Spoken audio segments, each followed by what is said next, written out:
কি? কে তুমি?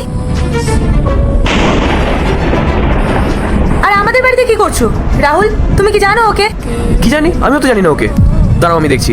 কাকিমা, কাকিমা। হ্যাঁ আসছি দাদাবাবু। হ্যাঁ দাদাবাবু বলুন। তুমি আমাকে আগে এটা বলো, ওকে আর আমাদের বাড়িতে ঢুকলো কি করে? আমাদের বাড়িতে ঢোকার পারমিশন ওকে কে দিল? দাদাবাবু ও আমার মেয়ে। তোমার মেয়ে? তোমার মেয়ে আমাদের বাড়িতে কি করছে? দাদাবাবু আমি ওকে গ্রাম থেকে নিয়ে এসেছি। আসলে ও সরকারি চাকরির জন্য পড়াশোনা করছে। আর আমাদের গ্রামে না রাত হলেই কারেন্ট চলে যায়। সারাদিন ও ঘরের কাজকর্ম সেরে ওই রাতের বেলাতেই একটু সময় পায়। আর কারেন্ট না থাকার জন্য ও ঠিকমতো পড়তে পারছে না। আর কিছুদিন পরেই ওর পরীক্ষা আছে এখানে। দাদাবাবু এই শহরেই ওর পরীক্ষা পড়েছে, তাই আমি ভাবলাম যে ওকে গ্রাম থেকে একটু ডেকে নিই। আমি আমার মতো এখানে কাজ করব আর ও নিজের মতো পড়াশোনা করবে। ওকে তো আর এখানে ঘরের কাজ করতে হবে না, তাই ও মন দিয়ে এখানে পড়াশোনা করতে পারবে।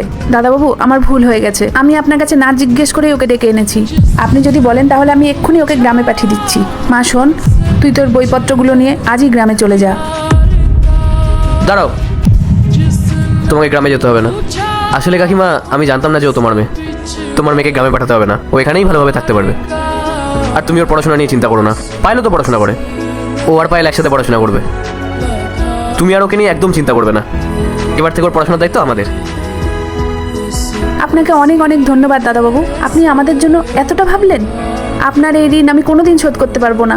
আর না না কাকিমা, এতে ঋণের কি আছে? তুমি এত বছর ধরে আমাদের বাড়িতে কাজ করছো, আমরা তোমার জন্য এটুকু করতে পারি না? হ্যাঁ, একটা শর্ত আছে, তোমার মেয়ে যখন চাকরি পেয়ে যাবে তখন কিন্তু আমাদের মিষ্টি খাওয়াতে হবে। হ্যাঁ দাদাবাবু, খাওয়াবো না কেন, নিশ্চয়ই মিষ্টি খাওয়াবো। আপনারা তো অনেক দূর থেকে এসেছেন, আপনারা একটু বসুন, আমি আপনাদের জন্য চা করে নিয়ে আসছি। ঠিক আছে,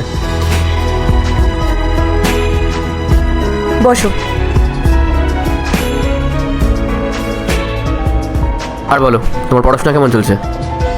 ভালোই চলছে দাদা। শোনো, তোমার যখনই পড়াশোনা রিলেটেড কোনো প্রবলেম হবে তুমি তখনই পায়েলের থেকে জিজ্ঞেস করে নেবে। আপনাদের অনেক অনেক ধন্যবাদ। ঠিক আছে, কোনো ব্যাপার না, তুমি মন দিয়ে পড়াশোনা করো।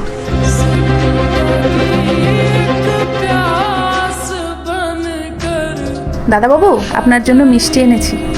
মিষ্টি? কিসের খুশিতে তুমি আমার জন্য মিষ্টি আনলে? দাদাবাবু আপনি বলেছিলেন না যে মেয়ে চাকরি পেয়ে গেলে মিষ্টি খাওয়াতে, তাই আমি মিষ্টি এনেছি। আরে বাহ, এটা তো খুব খুশির খবর। দাদাবাবু সবটাই সম্ভব হয়েছে আপনার আশীর্বাদের জন্য। আর জানেন, ও আমাদের গ্রামের স্কুলেই চাকরি পেয়েছে। এখন থেকে গ্রামের সবাই ওকে ম্যাডাম বলে ডাকবে। আর জানেন দাদাবাবু, আমার বাড়িতে না অনেক আত্মীয় স্বজন এসছে, তাই আমার 4-5 দিনের ছুটি লাগবে। ঠিক আছে, সবাই মিলে মজা করো। দাদাবাবু মিষ্টি। আমি এখন আসছি দাদাবাবু।